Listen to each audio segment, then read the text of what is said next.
He's thinking about it. They've been slowed down, and Ethan getting a kill. Cirque almost connects, but they still lose the bomb site. And that means it's going to be 4 versus 3, trying to get their way through. Kenny up there on the rafters, going to be picking up Dabson. He does go down. It's still a 2-on-3, and they have another smoke on Shox. And they've just picked up the kit, Breeze. He circled back to grab it off Dap's body. This is a good setup, though. Amanek inside the site, Jax at back platform, not peeking. Shox over at Car as well, playing contact with each other. They don't even need to. No follow-up peek necessary. Breeze is blocked out by a smoke. He couldn't do anything when Terror tries to make that play happen. And this is all that's left. Yeah, that worked out really well. I don't know what, if anything, Daps could have really done. You could have made an argument, well, better to try and flash your way through and sort of do a crossfire with the guy on the B-bomb side. Yeah. That is really rolling the dice. Well, I think the big problem is, and I think we see it frequently on that player in CT spawn when that mid-B smoke is put up, like just underhanding a flashbang into that smoke. No one's really looking at that. Like, there's one player guarding it, right? Isn't it more efficient to throw the smoke or the flashbang like far to the wall of the B-bomb site for your defenders there? Yeah, you could probably make that argument.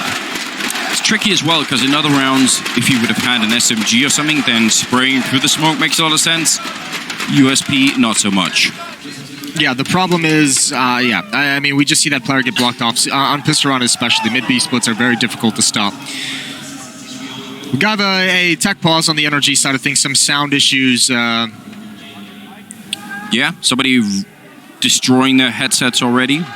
It's possible. Maybe Cirque. I think he expected to have that kill when he committed to it at the double doors. I mean, it was looking good for a little bit. Yeah, until he got shot in the face. That is usually when the fun stops. That's usually when things turn.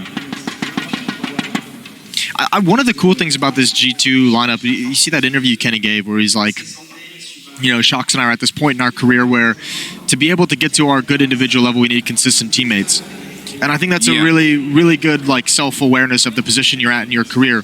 Not only that, but just where everyone else in Counter-Strike is. The individual level has grown so much from when Shox and Kenny could just individually carry games by themselves. You can no longer do that on your own.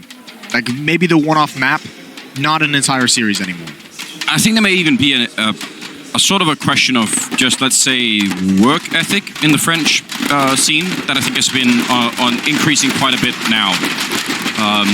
Some of those early French teams, they could go a long way having a really good time, sort of traveling around the world, half playing Counter-Strike, half having, you know, a good time at the club and partying and all the rest of it.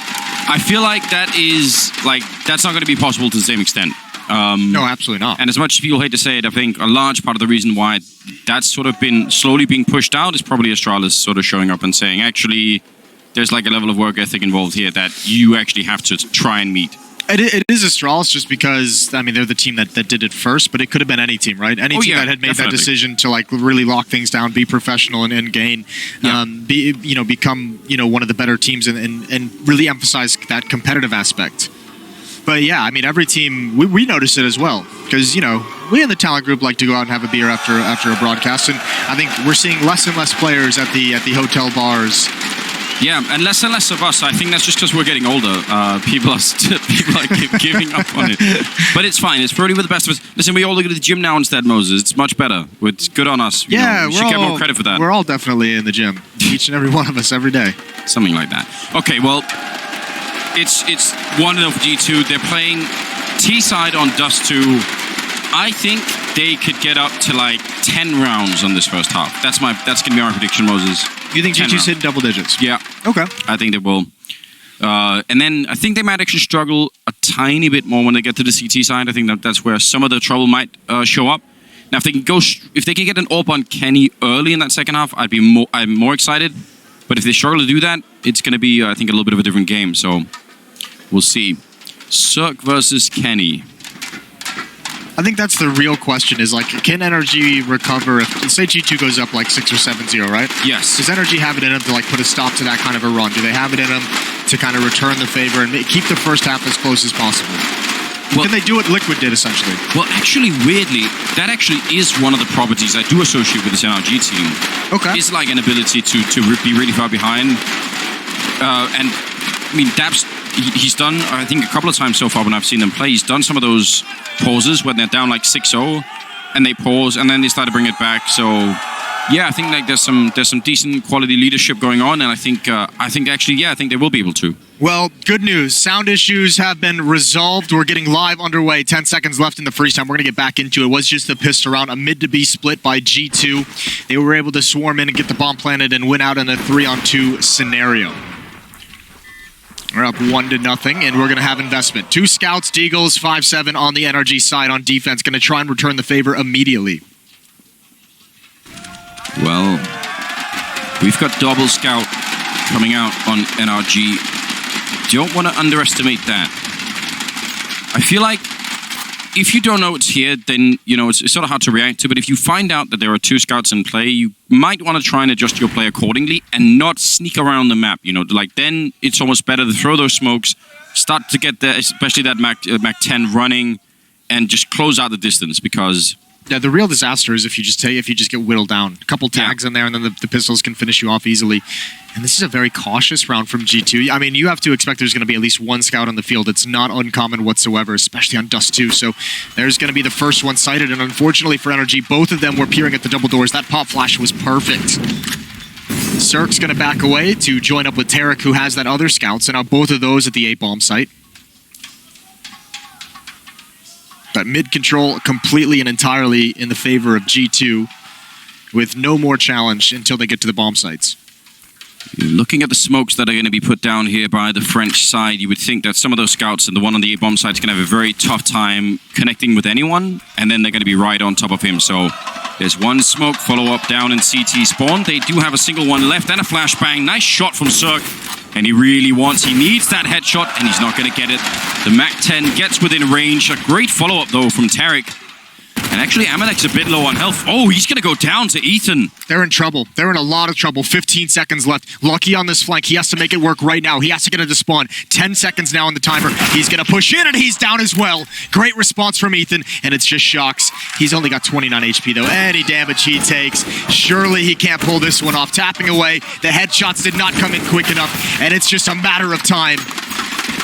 That's a nice return from NRG. And you were talking about the smokes and how difficult it would be for a scout. The biggest issue they had, not enough flashbangs. Cirque able to go for a couple follow-up peeks. Tarek able to feel comfortable at long. No flashbangs to force them off the angles.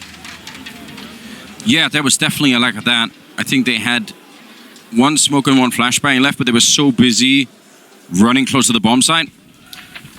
Cirque, that slows it down. But yeah, you can see he's not flashed. Tarek's not flashed. Well, yeah, and Tarek actually got the first tag on that kill crossing in the bomb site. He got that, fell back a little bit, and retakes a new angle, and there's just no flashbangs at either one of those. So another pause coming out, another, I wouldn't say audio issue, but I guess it's in that family. It's a mic issue. Yeah, we'll categorize those more or less the same. Cirque getting fired up on stage. So I'm screaming. I like it. Which is so good because I feel like Cirque, for as much as we talk about how good he is, I feel like he has this really odd propensity at this stage in his career to just disappear in big matches at times. Yeah, we've seen that, I think, a couple of times. You're right. And it happens to young players. Yeah, I mean... But he has had a pretty decent amount of experience, so I want this to be like a series to remember for Cirque. I think that would be such an exciting thing. We've got Kenny S and Cirque going head-to-head. Mic issues obviously solved quickly. I don't know how they were solved so quickly, but I'll take it. Maybe somebody forgot they had push to talk on. They were confused. Accidentally muted the mic when they were cheering. Yeah, but, you know, yelling and screaming when you win rounds... I do think there's a case to be made that can really get everything fired up. You just want to make sure you don't, you know, you're not mentally the sort of player where if you then start losing, it just all backfires. Yeah, that's the nightmare scenario. We'll have to see. Time will tell. 1 AK-47, the hero buy on Shocks, and why not? Maybe if they put it first. It used to be a thing in 1.6, the Russian AK. Yeah. You let one guy lead, and, you know, when he dies, next guy picks it up, just keeps going. Well, one thing to keep track of, not like we would forget about keeping our eye on how Kenny performs. He is one of the players currently in the running for the MVP of the event. He's had a phenomenal tournament so far. Lucky just peeking around this side. Maybe if he could cause a bit of distraction. there is still a smoke on Ethan. I think G2 might not be realizing that. So if he puts this smoke down right, it could be devastating at 30 seconds. Looks like, oh no. He actually goes away, and that's right when they push in. The timing is absolutely unbelievable. He had the smoke, he had the AUG, any one of them would have worked. Instead, he just wanted the flash in the middle, and that lost on the bomb side. That's going to lose him the round. It's just save. Can't do anything. Yeah, Daps is going to back off. The rest of his teammates are getting in position to just get some kills right at the end, but they can't lose these weapons. They have to. NRG needs to be way more cautious in this. I don't even like the hunt. So yeah, Tarek's going to turn around and back off, and that is really unfortunate timing, but that's just a fundamental mistake. You can't have your anchors turning their eyes from that choke point. Well, now then, that's where you would love to be able to pause the game, go down stage, and ask Ethan. Now, did you just improvise this yourself? Or, because you could have got the call from middle, right? Right. Like, I think Daps was playing in there. Maybe Daps tells him, hey, could you throw me a flashbang? And Ethan's just trying to be a good teammate. Like, we don't know that, right? There's no flashbang he's throwing from there that's going to be super effective, though. I agree. Like, there's nothing worth it. Not for that risk. But, like, there's about 30 seconds on the clock. Maybe he's thinking of something like, if they do a B split, I could throw that flashbang right now and it's going to catch them, and that's it. But I mean, I don't like it. I'm just saying that's the only way. You're just making the argument for the sake of the argument. Just trying to help him out. Either way, it gives us a pretty nice gun round to have here on round number 4. 2-1 in the favor of G2. They've traded back and forth with G2 taking the pistol. Zerk gonna hunt it down, and that would have been a great flick to hit. That would have been really impressive if he was able to nail that as well. Fast out mid. They love going after that scout, a weaker weapon. Trying to take advantage of it early. It's not going to happen. Tarek as well, maintaining presence on Catwalk. He's got the supportive freeze, but he's pre-aiming the angle, and that's what happens. Lucky drops them both, and it's only Zerk with the scout, and he's going to commit to this. And he's got 3 players coming long, and it looked like he wasn't even considering the possibility of that, but Kenny S takes him out. Yeah, you could see Breezy up on the catwalk was ready to peek the headshot box, and not at all anyone that close to him. That's just 2 rounds that NRG has really missed the timing. Tarek falling back, didn't think they'd be up on catwalk, and he's trying to pre-aim towards that headshot angle on top of the middle box, the Xbox. And the one before, obviously the timing of Ethan trying to throw a flashbang in towards middle. Pretty brutal pair of rounds for NRG to experience. Yeah, you really hate to see it, especially this early on in the game. They lost the pistol, they won the follow-up round, and now they lose 2 in a row here. And it looks like even saving the M4 might be a problem. But the crowd is absolutely loving it. Lucky with a nice quad kill in the round, especially the 2 first ones, obviously huge impact. Yeah, the openings. Well, NRG cannot really fight for this round. Pick up a little bit of utility, maybe some upgraded pistols, but they'll sit it out. What do you think of the... Did you see what it was that Ocelot had said as well? He almost made like a little bit of an Anders move. Oh, yeah, people should do that more. Carlos, what's he doing? He said if G2 doesn't win Pro League in Cologne, he's going to do something in the Himalaya Mountains, like become a shepherd or something, I don't know. I'm looking it up right now.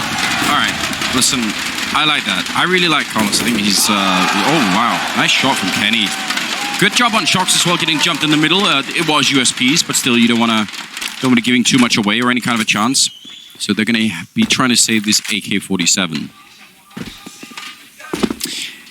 If they don't win Pro League and the Major in Berlin, he's going to become a monk in the Himalaya Mountains. Well, listen, I think that's worth doing anyway. You're up for that? Yeah, well, I could see you becoming a Himalayan monk. I wouldn't do that, but I do have a plan that's in that direction, Moses. Okay. With nice from Daps. With Neo from FaZe. You think I'm joking? No, I'm down with that. I'll come hang out for like a week. Yeah, that's about what it'll take. It's going to be cold. Just warning you already. I just wanted to get that out there so everyone watching knows if G2 lose this, make sure you tweet at Ocelot with the hashtag G2Army. You definitely should do that. Right now they're looking good. But did he say they had to win both the Major and Cologne? Yeah, no, the Major and this. Okay. And Pro League. That's bold. That is bold. It's aggressive. Okay. But so far, so good, I guess. They're still in it, and they've got a great... I mean, they're the favorites in this matchup against NRG, considering the roster upheaval. Yeah, 4-1. And like I said, I still think this first half is going to be the one that's more easy for G2 to play. Second half, less so. So even though 4-1 is not great for NRG, I'm not panicked yet. I think G2's okay on this map. I think Train is where we've seen them have some struggles. They looked great on it yesterday against FaZe. They looked phenomenal against FaZe yesterday. That was a disgusting matchup to watch. Pretty standard defense, but NRG, over a minute left in the round, and they're all out of nades. No smokes, no flashes, no nothing. No kits even. Well, at least you can't miss the timing on your grenades when you don't have them. So that's a good point. We're not going to see any of that. Well, Breeze might have some issues at long. Lucky and Kenny S here. Amanek joining up with them. Jackson Shocks in position on Catwalk. They have complete control, nothing being challenged. They're playing hot potato with the bomb. Yeah. Well, you don't want Kenny to have that. You want Kenny to go wild. Circa's going to give up his position at the railing, and he's going to come out towards long. So even if the A bomb site is under attack, play retake and control this portion of the map. It's going to be a big chance, but Kenny S is going to hold the angle at long. A lot is on him. How long does he stay poised? Cirque coming in and off angle, and now he's stuck between a rock and a hard place, and oh, what a peek from Kenny. Cirque had no chance whatsoever.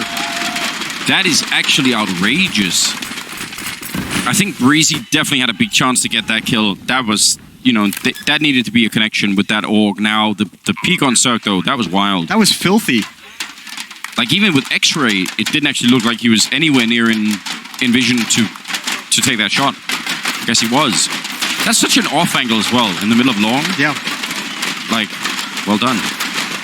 It would have been interesting to see what he could have done if he doesn't get that pick, because, I mean, surely he's going to go down at some point. You have 3 players at long, you have 2 players coming into the A-bomb site behind you. Yeah. The only way you get out of that is if you come up with some kind of a miraculous play at long, right?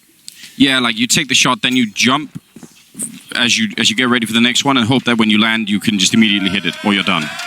The problem now for NRG is that the money is building up for this French side as well. That's a big kill from Tarek that I think is going to prompt them not to move forward and try and chase any more of these weapons down. And G2 is going to be fine with that, considering the way that they've just worked their way through this defense repeatedly. 5-1. Malik looking animated as well. He's been quite lively this tournament, writing notes. He's been sort of like getting more into it. Yeah.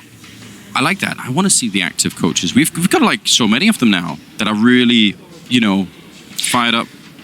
More and more, yeah, the coaching role is such an interesting one because it's still so like much hidden in secrecy, but we certainly are seeing a lot more coaches get credit from the players, a lot more coaches like really being involved. You know who was always fired up? Not that you ever had the impression that it really had to sort of necessarily make a difference for the team, but back when Nip were playing in Heats and was behind them, he was just, because obviously he's so big as well that he was just like a Swedish Viking, just, loving it. Yep. Those were actually, someone should get some footage of that. No, he was fun. There's a couple of events. The Dubai one comes to mind for me. Back into the action after the timeout. NRG trying to compose themselves. And they need to do it quickly, and they might... Oh, this could be a checkmate call. Dap's the only defender at the B-bomb site, but fortunately for NRG, it's not some kind of a contact play in those B-halls. Jax is going to go towards mid, but there are 3 players in upper dark. One of them being Kenny S, and now NRG has to find a way to rotate back to this bomb site safely. Ooh, they got Catwalk, so maybe they could get there quickly, but Daps has got an org and absolutely nothing else to stop them with. This is going to be a lot of headshot if it's going to work out. He's going to get one on Amanek, flashbang to set it up, and now he's trapped in the corner. Nowhere to go, and the rotation still might just be too far away for this to be worth it. This is one of the things about G2 that's been so impressive, even more so than some of the skill we've seen out of these players and the young guys growing up, is tactically, some of their mid-round calls have been phenomenal. They have another perfect read here, just going to the weaker bomb site, getting in with an easy trade kill, and NRG can't fight for this.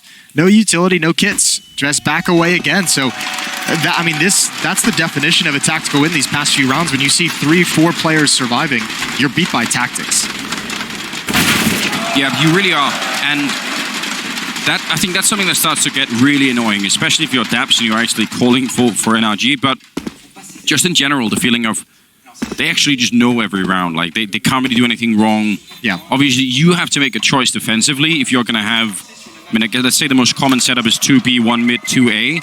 Then if every time you do anything apart from that, like let's say you have 1 B, 2 mid, 2 A, if every time you make that kind of a diversion and then they go B, and then you say, okay, fine, then we'll stack 3 B, then they end up at catwalk and you have no one there, you can really get into an ugly rhythm like that where it's just like, well, what are we supposed to do, you know?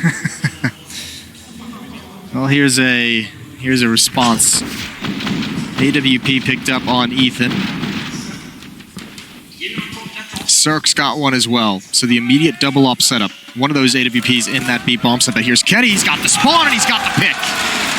Breezy was so blind as he turned that corner. A beautiful flashbang from Shox. I think Kenny would have gotten it anyways. He was there a good second and a half before Breeze turned the corner. And last time we saw G2 play in this tournament on Dust 2, some of those runs from Kenny, sometimes he would run there and shoot before he even knew what was happening. Like, he was so quick with it. Or he's been taking that angle for, what, like a decade now? Look at Daps. Mixed into his blood. Yeah, it really is in his DNA at this point. This is smart.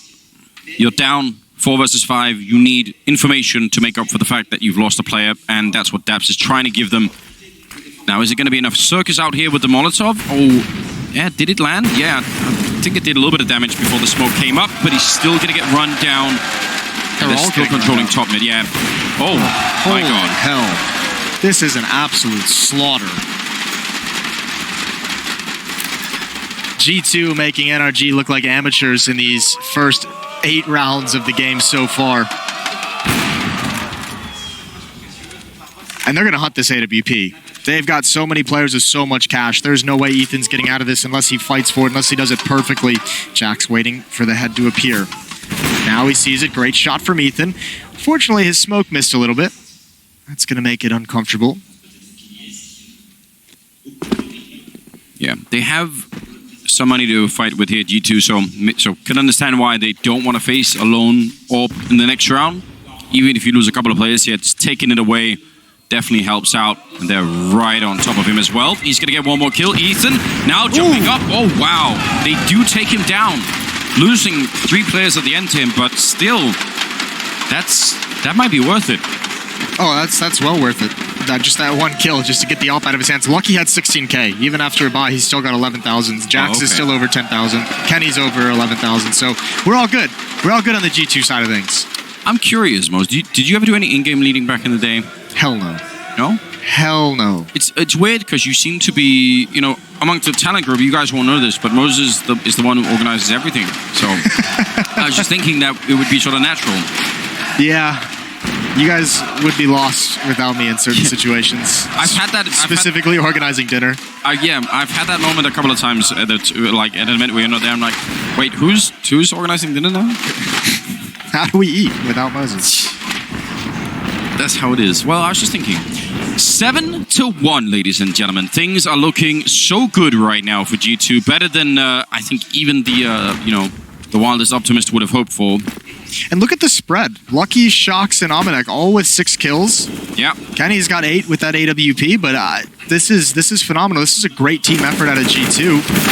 That's a bit awkward. That's a tough angle to hit. I don't know if that was called. There is a deep smoke in mid from the CT side of things, so they might have been able to say the possibility is there without actually spotting it. Either way, Lucky was caught in an awkward corner. Ooh, wow. That's a great shot from Tarek. Here we go. Another one to follow it up would be a thing of beauty, and he's going to remain aggressive. He wants them to come around the edge of the smoke. Yeah, he is looking for just one more chance here. They are all pushing up, and it's going to be Shox to take him down. He did drop pretty low on health, and Daps is in a good position. That's hard to read. But that FAMAS, can he get one more headshot? It's not going to be possible. Taken down by Jax instead. There's still a man down. There is a Molotov on Cirque. That could be huge. And no one's in the site. Jax is going to be forced out, but he bails out to the railing before they can peek. That is a nice, quick decision-making. They know one is below. Good shot from Jax. Shox has the crossfire. Yes, he does. Should be almost impossible to break this one open now. Cirque, without a kit and without a smoke or anything, has to try and find 2 players, then defuse for 10 seconds. And that is not going to be allowed. Very close round. But NRG need more than that right now. And they've tried a bunch of things, right? They've already had the double AWP. I think a lot of the problem is again, like opening kills have been a really rough scene. We've seen a couple missed timing, a couple uncomfortable peaks, but more than anything, It just feels like they're getting outskilled at the point of contact. We've seen Tarek get wiped out. We've seen Cirque not able to handle it. We've seen Breeze get eliminated from Pit. So here we go. Long play again. Jax is going to be aggressive, turning the whole time. Good kill from Daps in the follow-up. There he is. 8 kills on Daps. Yeah, good presence out there at long, and a little bit of a roulette sometimes about who's going to get the most flash and who can see who, but clearly coming out on top. That's very awkward. I don't mind the idea of having some sort of jump over, but you don't want to fall into that viewpoint. I've got to almost even take back what I said about the opening kills. Actually, NRG's leading at 5-4. Ooh. And they're still not able to take advantage of that. Good ult from Tarek, but a better from Kenny S. And now you've got him. He does have the bomb, I think, is the tough part. He would love to drop that over to his teammate and stay in the back lines. He's going to have to put it down with a low HP, but Kenny S and Shocks in a 2-on-4. This is mouth-watering. I mean, it should be impossible. There are 2 smokes, 2 Molotovs, and 4 CTs still alive there. Last smoke for the T side goes up. This would be a miracle hold if they could somehow steal this away. Kenny in a good position. He's going to take down Daps and rotating back in. Wants to remain elusive. Shock setting up with the AK-47. He's going to spray down Ethan, and now it's all on Kenny. He picks up one more shot, and Breezy is just going to be able to find him. It is very close at the end. He does have 10 seconds on the defuse, but I think he's going to have the time for it. Man, they almost stole that away. Yeah, they really did. That is a nice job. Even without winning the round, that's a victory of sorts for G2 between Shocks and Kenny. 3 kills. Like even in the victory, NRG's money is not going to be great. They managed to salvage 1 AWP, but what do you have behind that? What do you have to actually start a streak to get back into the game? And this is the question I brought up at the start. Does NRG actually have it in them? Ooh. Does NRG actually have it in them to stop G2 here and actually make this a competitive half? Get up to 5 rounds. Get up to 6 rounds. Well, normally I would have said they would have taken a timeout and tried to do it, but they won that one, and that's big news. Amanek completely flashed in. He's not going to get there in time. That is a play they've been doing a lot, G2, and it's been working amazingly to get down in that pit, but this time... They're normally very good at it as well, but that's just the coin flip of that long battle. I think anyone who's ever had to go out there first with an AK understands there are going to be some times where it works and sometimes where you just get absolutely destroyed. 4-on-5, another opening kill for NRG. Cirque is going to take that angle in towards Upper Dark with the AWP, and he's got Daps backing him up at doors as well, and a mid-B split is coming, so this is a great setup. Between Tarek and CT spawn and Daps in the B bomb site, they can set up a crossfire at least until Tarek is smoked off. Yeah, but this is a contactless B split. Normally you throw smoke at this point so that you can block off that CT spawn, but they are just in there. Are they going to go behind it? Yeah, smoke goes up. They really want to see if they could do this. Actually, another one making it very hard to see anything there. As Cirque looking at the angle. What a bold play with the AWP, but he's going to get the kill. Huge reward for it. He does go down to Jax, but still another 2-on-4, and they're not even on the bomb site yet. In fact, Kenny's fallen back from middle to try and join up with his teammate here. I don't see them fighting their way through this one. And indeed, now Kenny... Oh no! God! How is that possible? That is so fast. He's going to get this bomb planted. Will he read the flank is the question. Actually, if he gets aggressive and he clears out mid... He could run to A. He can run to A, and that's exactly what he's doing. He just... Oh, what a bold move. Kenny S 13-4, and Breeze is going to be so sad. He does have a kit, but now you realize you're going up against Kenny S with an AWP, and look how much ground you have to cover before you get to the site. Kenny's picked up an AK in the meantime, but Breezy won't know that. He's walking. He has to walk as well. As soon as Kenny knows where he is, the whole game is going to be up. That bomb is planted way out in the open. In fact, look at Breezy. He doesn't even know where to look. When he sees where the bomb is, he must be thinking, yeah, it could be almost anywhere. Yep, it could be Gandalf. It could be... Oh, no. He still picks it up. Kenny. There was no tap. Did he just try and beat the timing blind? Yeah, he just tried to peek it. Thought maybe it was going to be a stick. That's a big win for NRG. You're right, because that plant spot, you'd probably normally, that would kind of set off the alarm bells for long, right? Yeah. Well, actually, I think... But, I mean, that plant is open to, like, 3 different spots. Yeah, and I think actually anytime you're in a position like that, and you don't have, the time on your side, it probably is better to say, I'm just going to assume he's, like, one of the positions I'm going to write off in my mind. And if he's there, I get shot and I die, and it doesn't matter. But the other two, I can try and cover. But if you try and say, well, let me try and cover 4 positions, or like, how's that going to work? Can I say one Yes. thing? Well, let's watch this flick, because this is disgusting.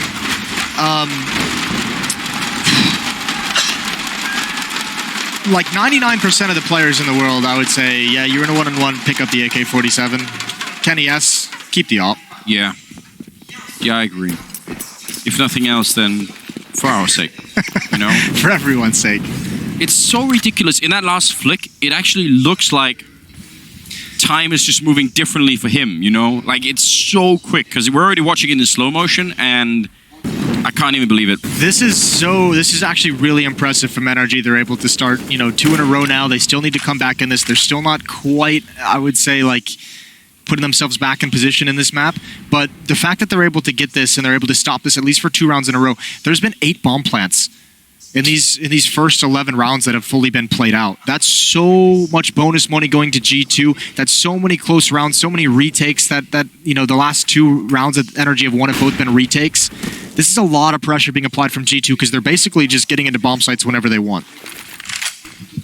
Yeah, and you could see that on the economy there on the French side too. Even buying here, they still have more money in the bank. Rich. Bomb? Yeah, they are, indeed. We need to bring that back.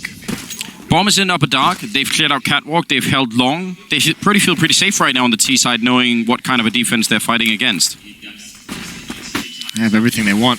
Mid to B split coming in. A follow-up smoke. We saw that in the previous round. Tarek up over the edge, though. He's going to grab at least one. Oh, that doesn't see him going into his door. He's got to stop Shocks, and he's got that one. Ethan as well. The hit is a bit mistimed, a little disjointed. And you can tell by the silence of the crowd that that was not good looking. No, those 2 kills back-to-back. Tarek, he did not have a lot of vision there. So good job for him to be picking up that one. Really makes a difference. But they were getting pretty close to that B wall. Listen, finally, NRG is able to build some money up behind their players. Yeah. Finally, 5 players survive at a victory. And now you can see they can get a couple more kits. They can get the Molotovs. And they're on verge for a comeback, Anders. Your prediction of 10 was actually looking like it was underestimated for a minute there. I was never in any doubt. And now it's in danger. No, I think we're gonna be landing right there, Moses. Okay. Don't worry about it. 8-4. Money, saving a couple of rifles. G2 could buy the AWP. But now their bank is starting to look a little bit low. Shocks, in fact, getting the close spawn and not going to be rewarded for it. Quickly swapping out the weapons makes a lot of sense.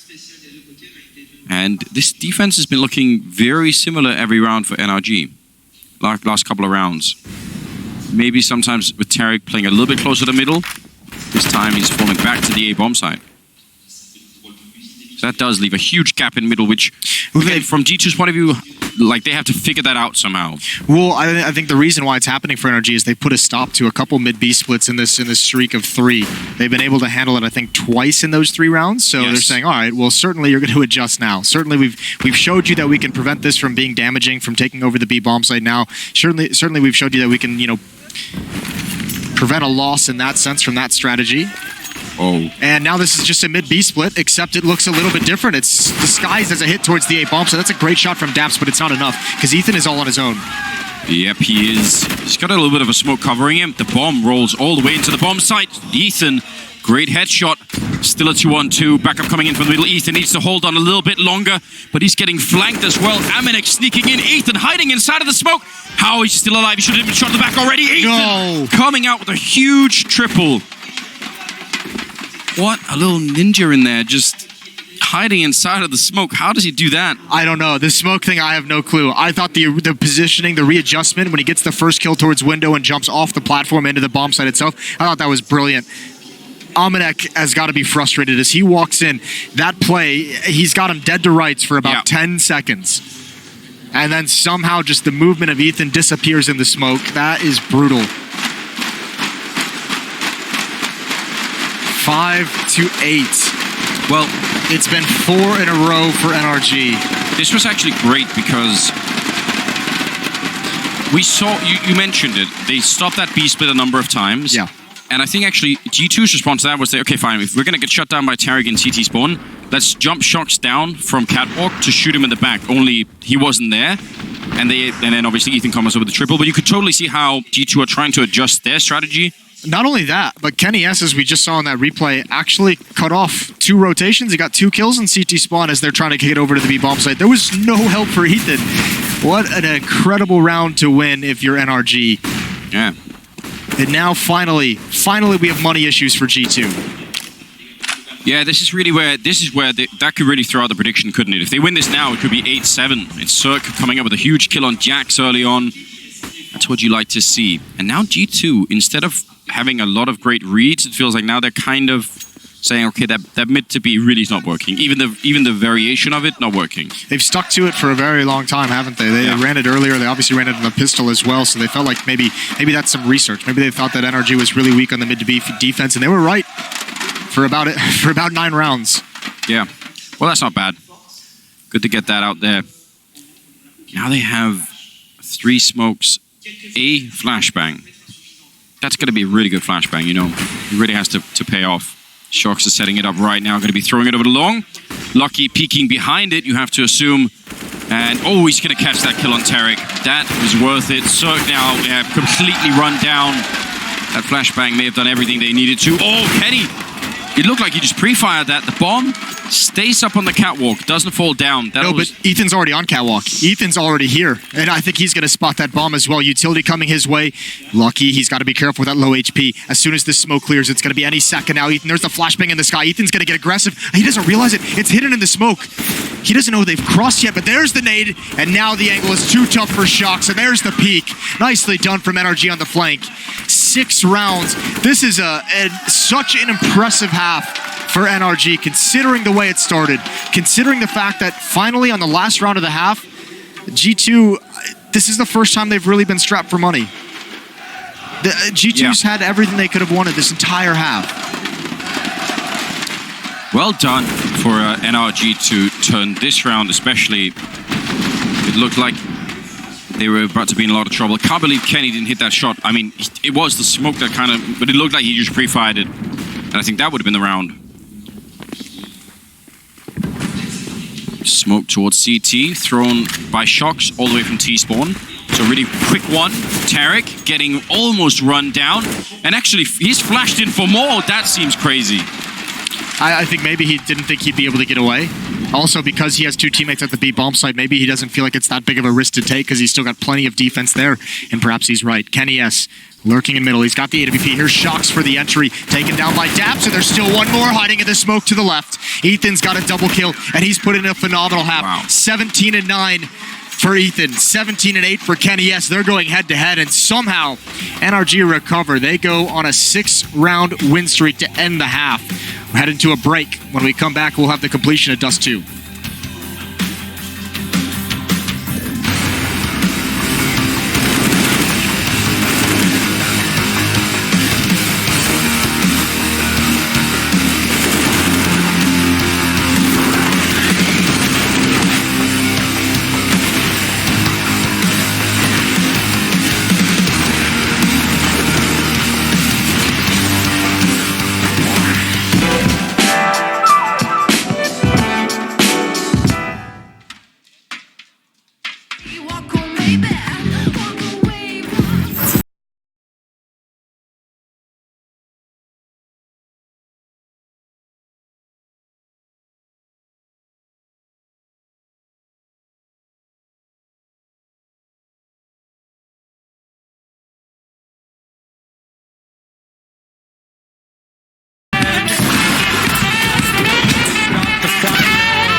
Trust anyone. Have to find her before she finds us. Do you know how dangerous she is? Why do they want me? Despite all my rage, I'm still just a rat in the cage. She's Meta Sophia. Still just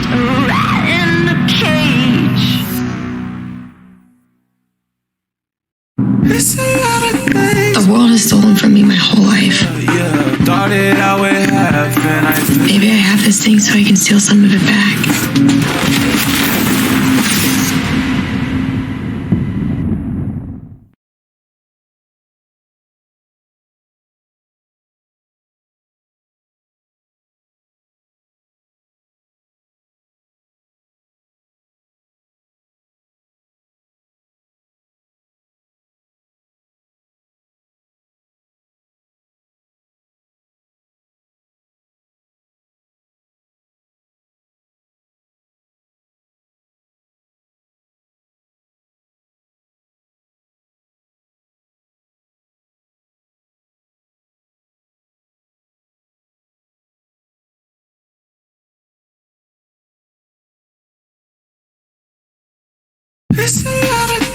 I feel like I have to be perfect.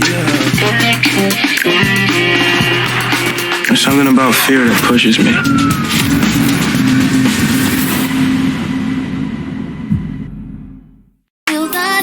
You said that you wanted, so I got for you.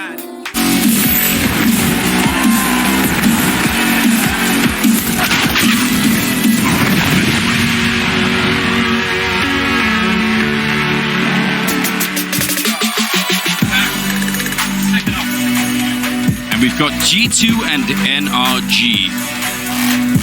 8-7 in the first half. G2 could have probably been way better, but NRG fought their way back. It's unbelievable. It was 8-1 at one point in the favor of G2, and to end on this score, that's got to feel like a bit of a loss for the G2 side, but no time to dwell on that. Kenny S, an aggressive push to the entrance of lower tunnels. Lucky now going to get a good spot towards long spots too. Backs away. Knows that Kenny S and Jax have control of middle and catwalk. G2 really making sure they control the middle of this map. Lucky now might get caught. He's got to be really careful about when this hit comes in, because actually now Jax and Kenny S are falling back. They actually want to take this fight at the railing. They're going to get aggressive. Flashbang, one more on Almanac, but Cirque's got the opening kill. It's a P250. Oh, Lucky over-peaking it as well, Kenny. This is going to be real tough, and he gets run down. He just wanted to fight his way back with a couple of headshots, and that wasn't going to happen. And look at how far away Shox is. He might actually get caught in middle. He has to run, and I think Tarek's just waiting for him. Yep. Nicely read. Amanek also getting sniped at from a distance. NRG picking up the pistol round. That is huge. And they did it. They made that look a little bit easy. Here's a comparison. See if you can follow this. Okay. You've seen those cat videos on YouTube where somebody is like, they're filming the cat and then they put the camera back behind the door and they film it again and the cat has moved up a little bit. It freezes every time they look, basically. Okay. Like every time they look, the cat freezes, but then they sort of look away, and then that's what peeking long is like if you're on that side. Like every time you look, they move a little bit close, like, and then you look away, and you're like, okay, and then you look back and a little bit closer, like, God, please stop, like, for a minute, just let me be on this bomb side. Yeah, I get what you're saying. I actually think that's a pretty cool pistol round from G2. Rotating everyone back towards catwalk and going for a pop flash peek. It just I was did hoping not the pan out. analogy was cool. I don't care about the round. The analogy was all right. I liked it. People like cat videos, you know. I'm just saying. So I'm told. Ooh, Breeze. He's about to love life. There's the first. There's the second. Ooh, and he's got a lot of money. He's got a lot of money, and so does Daps. Bonus from the MAC-10 on Shox, and Amanek gonna be in middle, gonna have a MAC-10, but that's all he can really do. So 9-8 now, which is pretty wild, all things considered. Like this first half, not only in terms of the scoreline at 8-1, but it was a smackdown. Like it didn't look like NRG had any business being in the semifinal for the first 8 or 9 rounds of this game. No, it really... Actually, maybe even, you could probably even extend that to 10 or 11. Their first 2 wins were like very narrow one-on-one victories. Yeah, it's like they solved that B-split problem. And then everything got easier. In the end, G2 didn't know what to do then. That was like the most important puzzle piece, was stopping the mid to B split, which is probably the case for a lot of teams on Dust 2. That's a very tough strategy to stop. It is, especially because you can throw like 4 or 5 different variations of it. Yeah. Where it looks different, the timing is different. It is tricky. Still, you'd say for G2 then, you'd say, still there has to be a plan B, right? Yeah. It can't just be, let's hope the B split works, you know, every round. All right. Look at this buy out of G2. Kenny S. He's got the glass cannon up. Very little utility across the G2 side. Jax does have a kit, 2 smokes, and a flashbang for the defense to work with for the next minute and 18 seconds. And NRG being very patient. They've got 4 players of essentially full utility they can do whatever they want with, so slowly taking control of Catwalk, and there's no pressure simply because there's no utility to use to mount any kind of a defense in advanced positions. And obviously, Kenny with an AWP, even without armor, you want to put him in a position. You want to make sure he has a chance to have impact, and he's going to go hunt it down. Wow. That, especially without the armor, this is a bit scary. He's not going to grenade it here, but he could still get shot down very quickly. Lucky there to follow it up, and yeah, they might want to fall back from that. That's a bit risky. 40 seconds, though. Where do they want to fall back to? Well, Daps has thrown out some of his utility. He's only got an AG nade, and it looks like they just want to return right back to Catwalk. Maybe they think they fooled the defense, and they did a little bit. Kenny doesn't want to take this until he comes back. He's waiting for a flashbang. He wants to turn, go for one more, and he's got it. Bomb on the ground. They still need to cross into the site. It just narrowly misses the head, but the bomb is still down. There goes Lucky, and Kenny has to remain passive. Doesn't have the tools to fight this, but he does have Jax with him, and Amanek and Shox rotating over for CT spawn. Great setup for a retake when you have long, and you could if you have Catwalk as well, that'd be even better. But the only thing is they don't have any grenades on this G2 side, so they actually need to find the fights pretty quickly.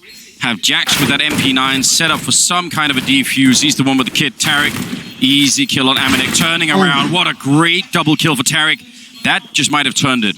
Well, Daps isn't involved in this round yet. He's being so passive, and he's back in CT spawn. Tarek going for his 3rd, and he got it. Continue the spray. That's beautiful out of Kenny, but Shox has 2. He's got a kit as well. And Daps, he's running up the ramp right now. He's out in the open, but there's just no time. No time whatsoever. And Shox is going to go down with the bomb, and it's another one for NRG. Now on a 9-round winning streak, going back to the first half.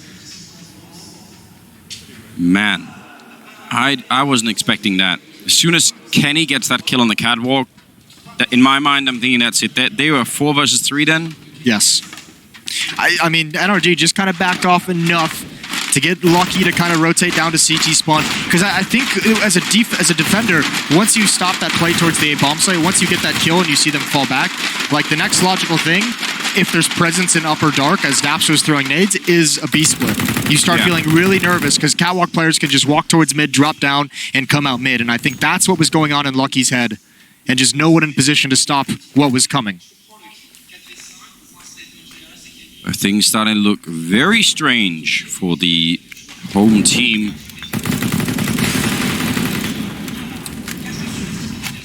Don't know where it's going to go from here because they were pretty fired up as well. You see Kenny screaming. They looked really like they were having a good time. They were having a good time. Yeah, for a while. Of course, it's map number 1, and Train could be a different affair entirely. Yes, and this is G2's pick. Train being NRG's, a map that NRG loves to play. We've seen G2, get stuck in Train quite a number of times. They're no strangers to the map, so that should be an interesting affair as well. There's Pop Flash Peek in middle. And this flank, this could be so well timed, but they're just going to get around the corner on Catwalk. Jax can still be effective. The problem is there's no one in A to slow this down whatsoever. Tarek is probably the best chance they have for a kill. They've got it. They would love to keep that weapon. No reason to go for this whatsoever, as the rest of your teammates are just going to start falling here at any moment. So if you're Amanek, save the Creek. If you're Kenny S, try and get the AK-47. Ooh, Flash. That's a nice turnaround for Breeze. And they're going to be losing everything. What they had. Bit of a shame, Jax, with that flank out long. That was very close to being a perfect timing. But I guess close isn't really good enough anymore. No, it's not. They've been getting blanked. It's 10 in a row now. Like they need someone to come alive. And this is kind of what you talked about. At a certain point, I think they've got they're going to buy here, and Kenny's going to have an AWP. They could have a double op if they want it.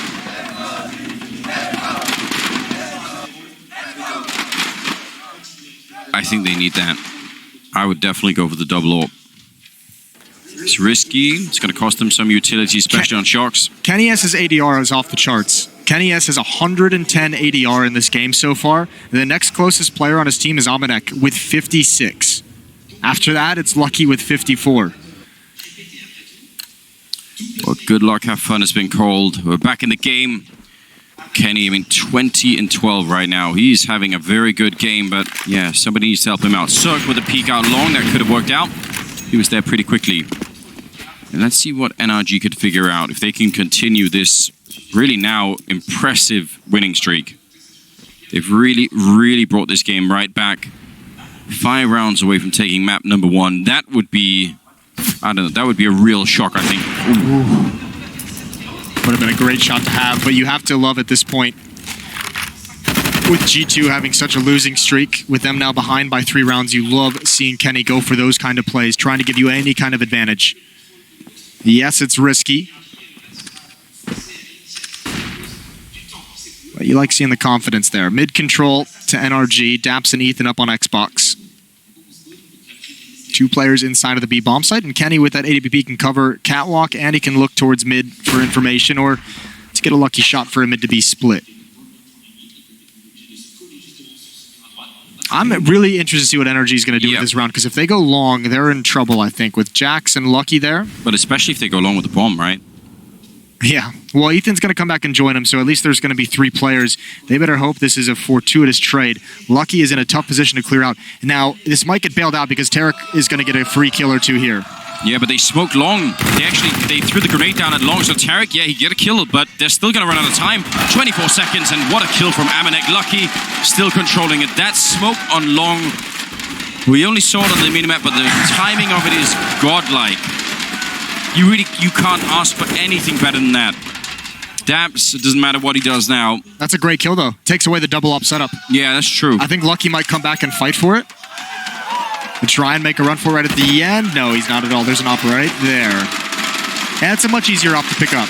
So, G2 finally put a stop to the run. Finally, we get a little bit of life left back in them. 11-9 in the favor of NRG. Sometimes, I mean, obviously most of the time we end up talking about important kills that happen. This timing of the smoke over here at long is so absurd. And all of the follow-up kills are great job in this round for Lucky, but when you throw that smoke down, that's going to be always a good time. So finally, G2 picking up another round. NRG, though. Out of money. Yeah, wow. 2 Kriegs, 2 AKs, no AWPs. Almanek still has his at an angle in B tunnels. I doubt they push it again like they did previously. Kenny S has his at car towards long. And Jax has pushed up in towards the long cave. Ooh. If NRG doesn't clear this, and look, there's that smoke in the doorway to kind of disguise this play. Tarek. Deagle's going to be the first one, and he jumps around the corner. They do clear it, but it doesn't matter. The damage is done. 2 kills for Jax. That's well played. And Almanek finds Ethan in upper dark.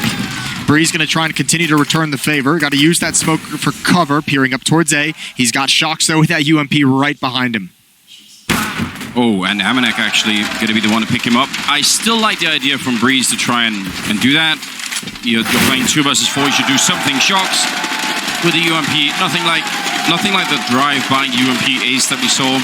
That was pretty ridiculous. I rewatched that like 2 or 3 times, and I still didn't really understand what was going on. It's like, how? Yeah, you do have to watch that one over again. He gets unfortunate with where the path of the bullets flying out of the gun.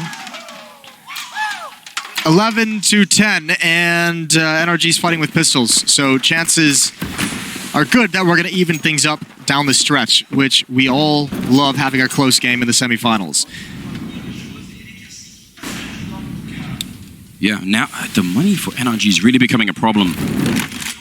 These 2 teams, I believe it was Peter from HLTV who put out the stat. NRG hasn't been in a grand final since Star Ladder at the beginning of last year. And for G2, it's been DreamHack Malmo. 2017, I believe that was the one they won. Yeah, so take a little bit of a hiatus from... It's been a minute. It has been a minute. See if they remember how to do it the right way when they get there. Oh. Daps. Can he not have head armor? I guess he didn't. He suddenly made that sound. The bomb will be planted, but Daps' feet on fire, and he's going to have to make a jump for it. It does go down, and that will tie it all up at 11-11. Man. This is where I would say, whereas G2 seems to have a bit of a tougher time coming up with a variation of that B-split, I think Dabs could do that pretty well. No, but this is where you have to question kind of the situation that NRG is in, and maybe this is why we talk about it as some kind of a weakness. We know Daps is calling, yes, it's still the old stuff they haven't been practicing. Yeah. Tarek has having a lot more input than he used to. True. So you have a lot of question marks of in this crunch time, who's the leader? And that is the weakness we have to question a little bit. And that's not saying they can't overcome it, and that's not saying they can't get around it. That's not saying they don't already have a plan, and it's not even going to be an issue at all. But from the outside, that is a big question mark. I don't disagree at all, and obviously don't want to have any kind of internal madness going on there. I'm curious to see how it's going to play out. They do have the AWP on Cirque, so that's a fight that we were asking for quite a bit. Circa is 9-17, but he's 4-0 in opening duels. Still finding some way to have impact despite struggling overall. And definitely as an AWPer, the opening duel is a huge stat for you to secure for your team.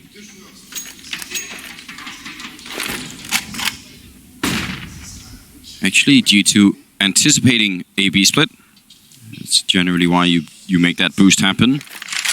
Clearing out Catwalk. I could see Breezy actually throwing the smoke for a B-split in this round, all the way out here. They're clearing out Catwalk right now. They're holding up a Dark. And now that they've checked out Catwalk, let's see if he's going to do it or not. That would make sense. What a dick. He's doing it twice. Jax. Yeah, he's ready for it. You'll never expect this. He'll say, great, he's used his, or you will, or your Breeze, and you're just a god. That's great. They're going to actually return to Catwalk. They haven't seen anyone for a long time. Ethan making his way there silently. Shox will have such a fast flank. If Kenny S can get one kill and just hold him off a little bit longer and just delay the fact that they can take this A bomb site, Shox is going to be so effective. Especially if Kenny can get a kill, or maybe even two, you decrease the manpower that NRG has to actually watch the flank as well. This will be interesting. Shox is already starting to make his move. That means Kenny does not have to risk his life. He can just take an easy, high percentage shot and fall away. Here comes Shox from behind. Oh, Ethan spins. He turns at the right moment. That's unbelievable. Look at the time that's left as well. 9 seconds here. Bomb will be planted. I think that's why Shox was thinking they must all be focused on that bomb site, and they just weren't. Dangerous position to stand up, and Daps is almost taken away there. And Kenny's got somebody pinned in. That's Tarek in the corner. Really needs that shot right now, and he's going to pick it up on Breeze at least. Still, not over yet. Couple of T's hiding on that bomb site, and bomb is quite far ticked. They need to get up there. Everybody has a kit, and now Tarek holding it from Gandalf, trying to see if he can get that pre-fire in, and they're going to get him through the box as well. Malik is excited about that. G2, they could have absolutely lost that round. They controlled that so well, though. Kenny S is such a force on that retake. You can see how afraid NRG, with 4 players alive. First that dink in the bomb site, but everyone was so scared to take that fight. They had the fights exactly where they wanted it. Everyone was in a position to see the cross, to take those fights if they wanted to, but no one wanted to face off against Kenny with that AWP. Amanek keeping Cirque pinned down. You could see him trying to get involved, and there was just never a comfortable fight from anyone from NRG. No utility at the end either, no flashbangs to distract any of the defenders retaking the bomb site. Here we go, fast-paced, half-buy from NRG. They've been so slow leading up to this round. This could catch G2 off guard, but they still have such a massive advantage. I like this though. Flashbangs out, jumping down into the smoke, and actually Cirque hiding inside of it. The timing is not going to be with him, so yeah, I think once you try that, you really have to get that first kill. Nicely done, though. Dangerous game to be playing in long range. Ethan got to be winning that fight. This is doable. It's very doable. Even if he has an AUG, he can pick up, actually, if you wanted to go for that, but comfortable with the Galil. Problem is there's no kit, and on the cross is the AWP. And Shox is letting Amanek take contact, and then he'll peek. Ethan, tough for the Galil to fight at that range, and he doesn't even spot out the AWP. 13-11 now as G2 rattle off 5 in a row. This has not been back and forth round to round. This has been large runs from both teams just stealing momentum for most of the match, which doesn't bode well for NRG.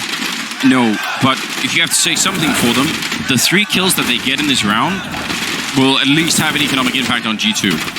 And I think if they want to come back and win it now, they're a little bit behind. The way to do that probably is to try and force... Shatter the money. Yeah, exactly. Like, get them back on pistols for a round or two. And then you can really start to catch up. Cirque's back on his AWP.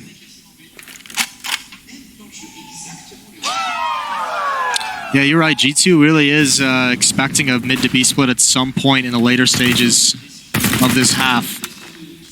It's a couple rounds now they've thrown up this boost just as a precaution. I mean, they did it a lot themselves. Maybe it's you know, it's one of those situations where like... Yeah, they love the mid to B split so much, they assume everyone else does as well. Yeah.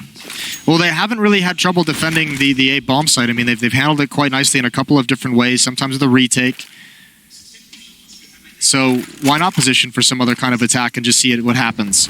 I mean, we haven't seen a whole lot of pressure from NRG on that B bomb site, which is why they're so comfortable putting Almanac with an AWP and they're all by his lonesome. Yeah, he's actually been having a very peaceful time on that side.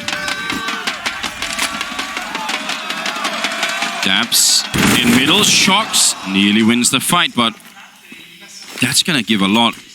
Daps actually running underneath. Lucky, is he checking for it? Yes, he is. That's very good. Otherwise, that could have really been crushing.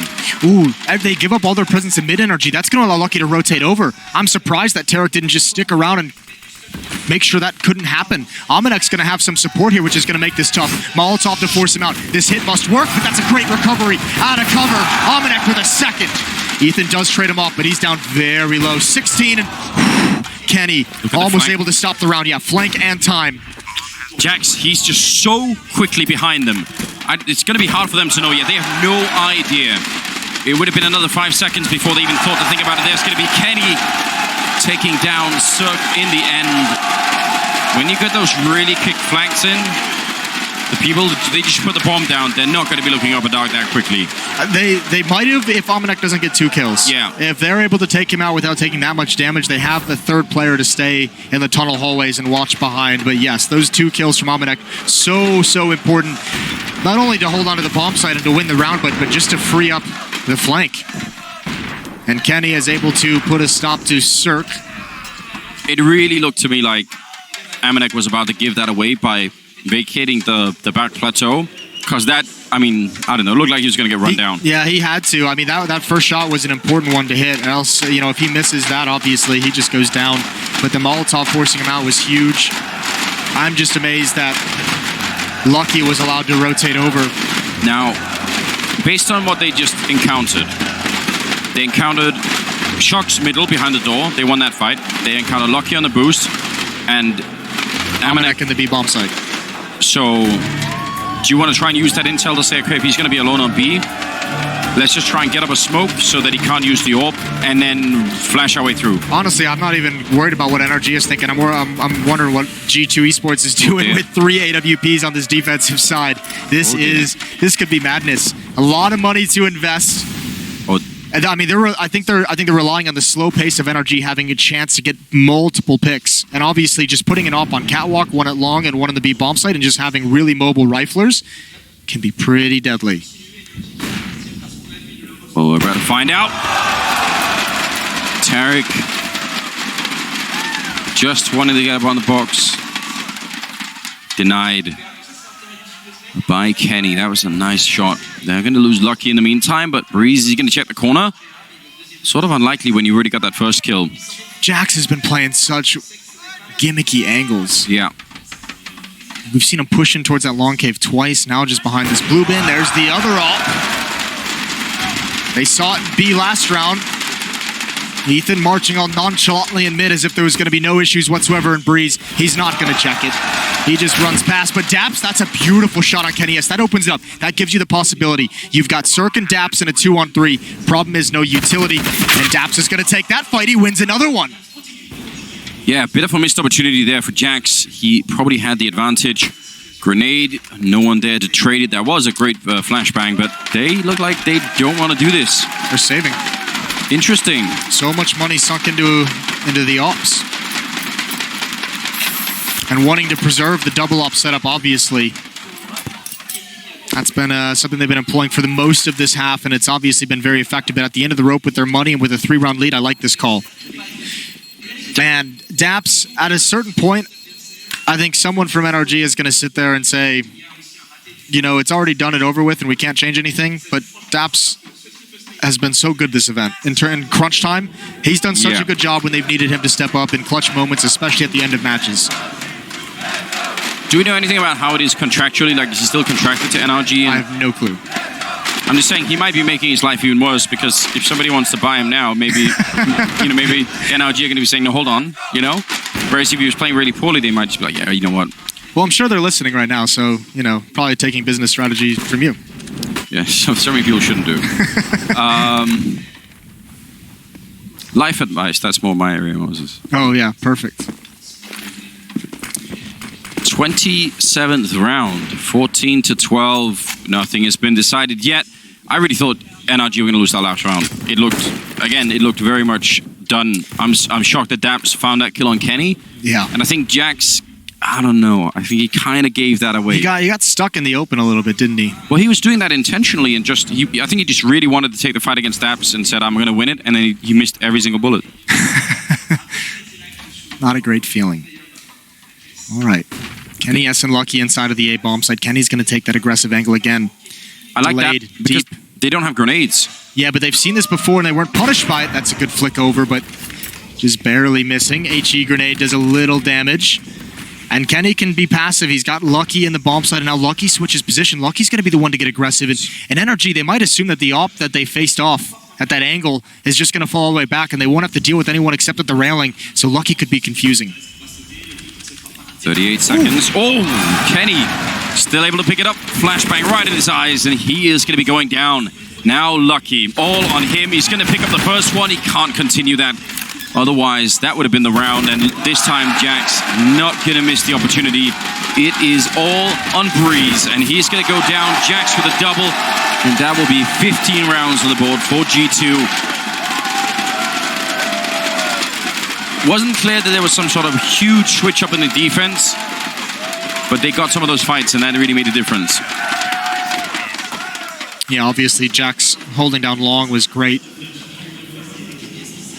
Lucky in that position as well, just delaying, slowing things, grabbing Cirque, making sure that AWP couldn't wreak havoc. If that AWP is the one peeking long, that could have been massive to eliminate Jax from that position. But now, NRG, that plant helps them a little, but the money is just atrocious.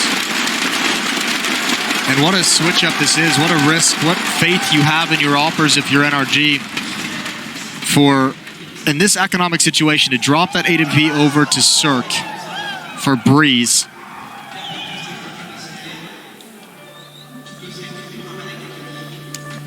Two AWPs on the T side, on the offensive side, you're hoping for a pick. Ooh. I don't know how Kenny survived that one. Yeah, he was double scoped as well, wasn't he? So he couldn't see anything that was happening in front of him. He's so fired up, Kenny. Good. 26 and 17. He should be.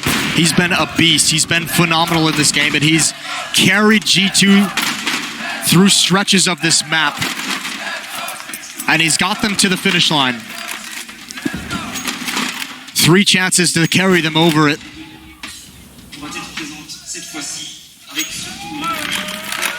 Yeah. And unlike some of the previous rounds here for NRG, they really have almost no grenades. And they've been pretty reliant, actually, on setting those up. So that means it could be a little bit different. Nice 1-2 punch out here at long. Kenny, if he gets a kill, a lot of the focus is going to be on him. And even if Jax has played in this position before, they might just not think about it, just focused on getting that AWP out of this position. So let's see. Cirque setting up for it. This is the battle we wanted. Flashbang is going to push Kenny off the angle. But Jax is going to be there. All the attention somewhere else. And now Kenny, that's the bomb. Down with 50 seconds. Breeze.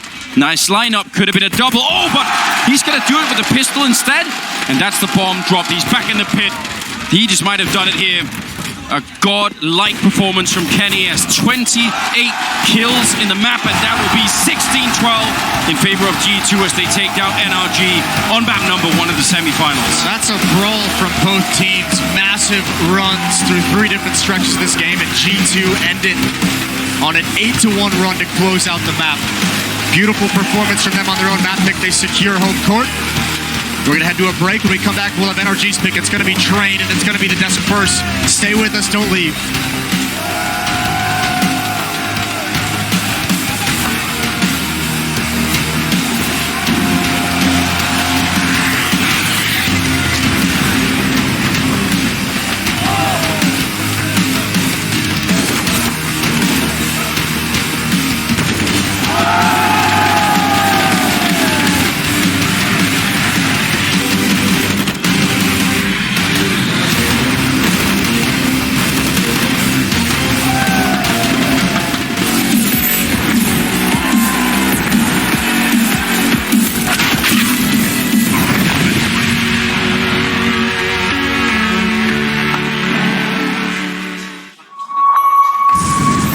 Champions of ESL 1 Cologne. Do you remember?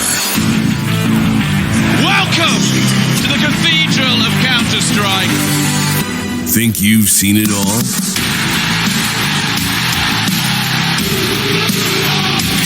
He raked it! Are you ready to be a part of Counter-Strike history? ESL 1 returns to Cologne in 2019.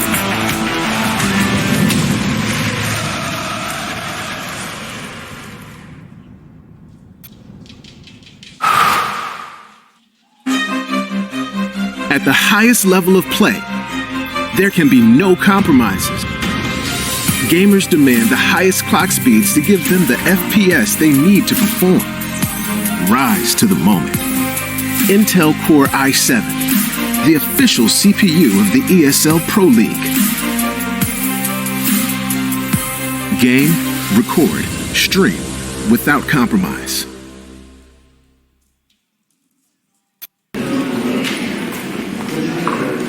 Bon spectacle.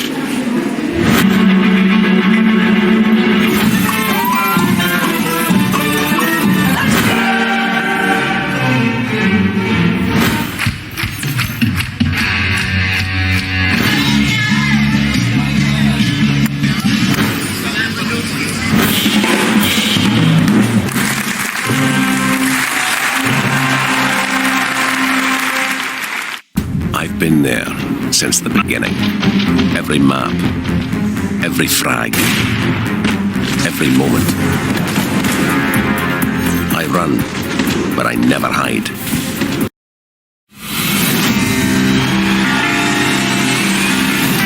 We need to talk. I assume this is about Armageddon. Yes. Ooh, you make me live.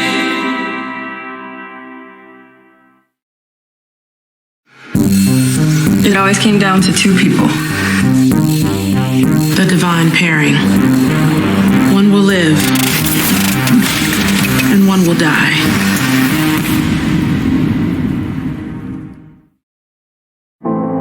When people first came to America, they brought us with the ancient ones. Now there are new gods in America, and they wanted this coming. I have a big role for you, Shadow Moon. Whoever has the most followers wins.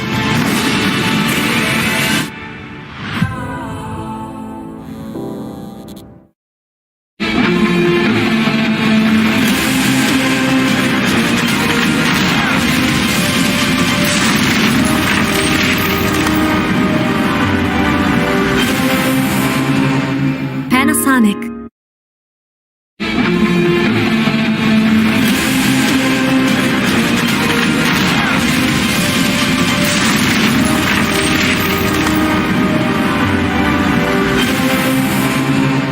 Panasonic.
kill by the AWP.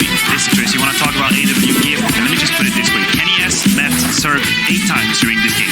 How many times do you think Cirque won that duel? 0 times. That's it. Oh my goodness. 8-0 for Kenny S. 8-0. Every time Kenny S faced Cirque, that was...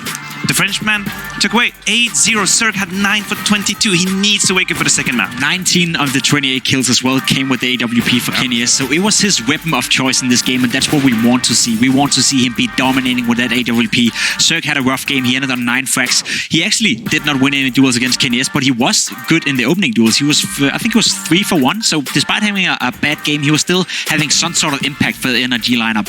That being said, though, when you're facing Kenny S in top shape, you need to be better if you're the opponent's AVP. Well, that's where Kenny S found himself with 180R flat. That is quite the number to throw out there. If we're going to keep down the number train, you have to mention that Kenny S had just that. And 28 and 17 with a KD, it was disgusting. Absolutely despicable here from Kenny S. But that's completely okay. I'm sure he has a few words to say for himself. So that's what we're going to do. We're going to go down and check in with him and James Banks on the sideline. It's all the same maps again for G2, and going up against NRG, they managed to take the win here on Dust 2. At 8-3 and at 8-5, you had 2 times.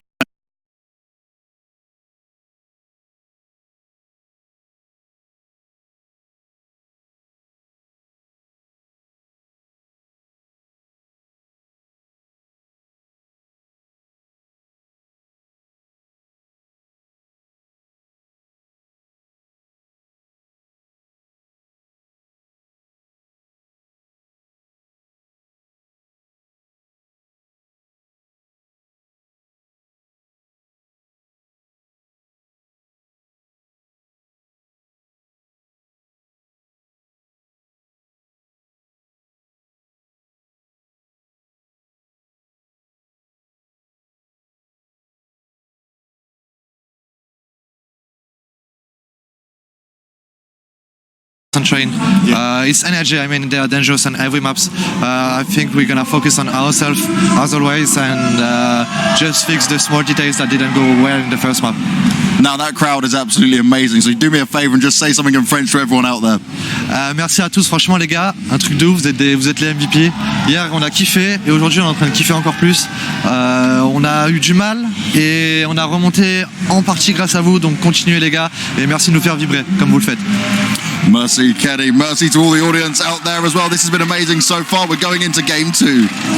Yes, we are. And I don't necessarily have the option to open the closed captions up for all of you at home. And I've got a better one. That's going to be this guy saying exactly what Kenny just said. What did he say? You want me to reveal it? Basically, he said word for word. He said no. He said the crowd was amazing, and he said that they can feel them. And when they had difficulties with hearing the crowd shouting for them, that really made the difference. So he said, "On a kiffé," which means basically we have a really good time here. Oh, that's nice. That's very wholesome in a very, very considerate way. And we're going to have to consider that the struggles of NRG might roll over into this next map of Train. Perhaps they need to pay attention to this pro tip.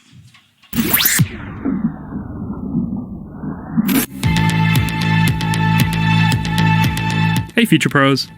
I took the high-speed rail and ended up on Train once again. Today we have a smoke that will help your B players get aggressive or keep some T's at bay.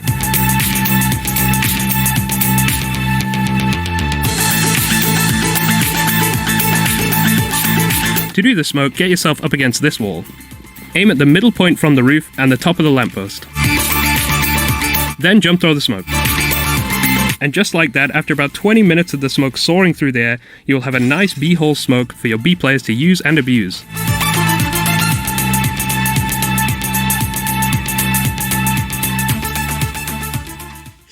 That's right, Future Pros. I hope you were paying attention because that means the next map is Train. That's where we're going to be going. But before we do that, I want to invite you to get involved at home. At the end of this series, at the conclusion, I'm going to be asking you once again for your votes in the poll there at the Mountain Dew Amped Game Fuel Power Play.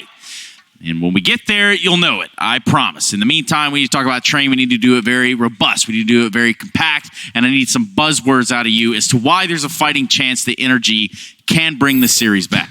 A clear win condition for NRG in this matchup is going to be Cirque. He had a rough first game. We just talked about it. Only 9 kills with the AWP in that one. Not really being that assertive. Not really giving Kenny S a fight for his money. He needs to do that this time around. He did it when they played Train the first time around. G2 had a monster CT side. Cirque needs to open up that T side for the NRG boys. He needs to have an assertive game. He needs to make space for Ethan and Breeze. Otherwise, there's no chance they're winning. An assertive game? Is that what we're saying?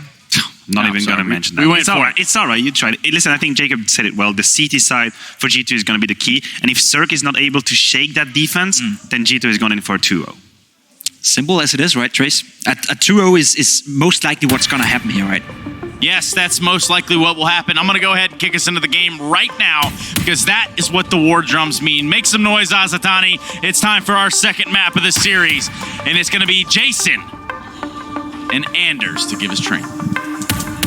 Yes, indeed. Thank you very much to the desk. And map number 2 coming up. It will be G2 and NRG fighting for a spot here in the grand finals.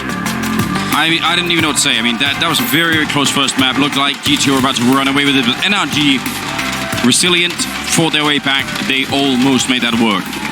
Yeah, they really did. That was phenomenal. Even to still be in that after the opening half, but this is going to be very fast paced.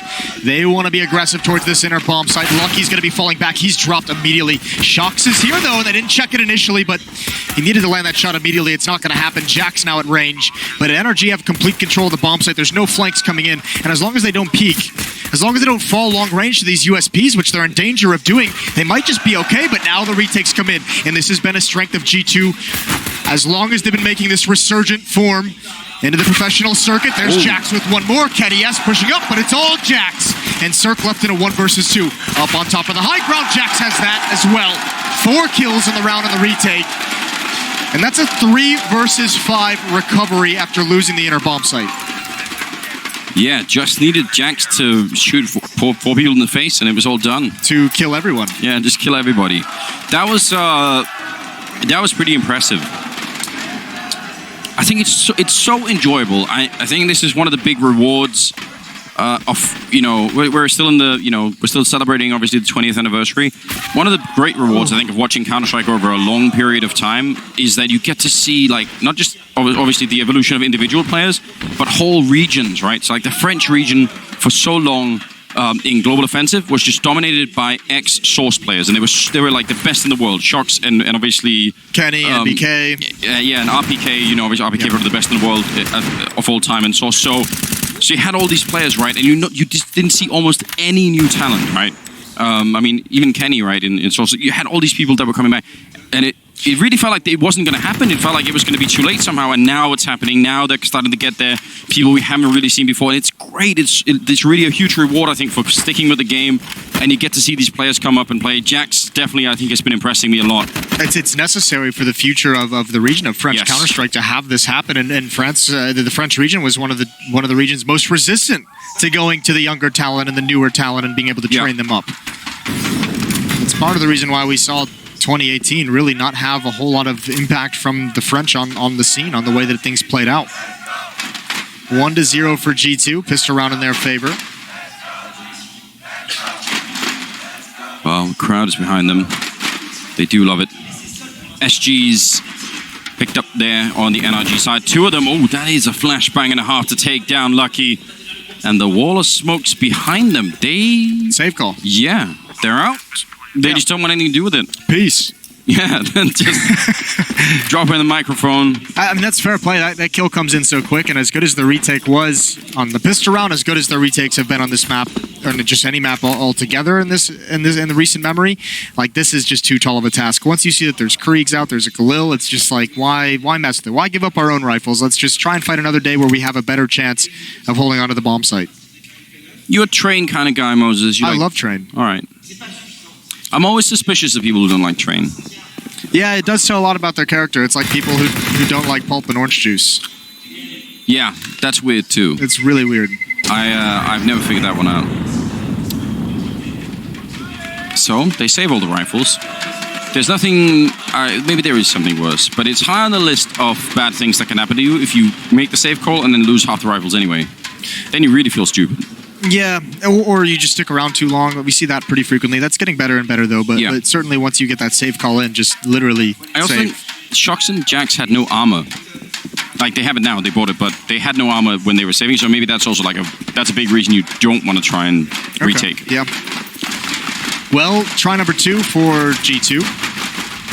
This time, overwhelming aggression towards the inner bomb site for the defense. 3 players here. This is a nice setup. Kenny S turned for a flash.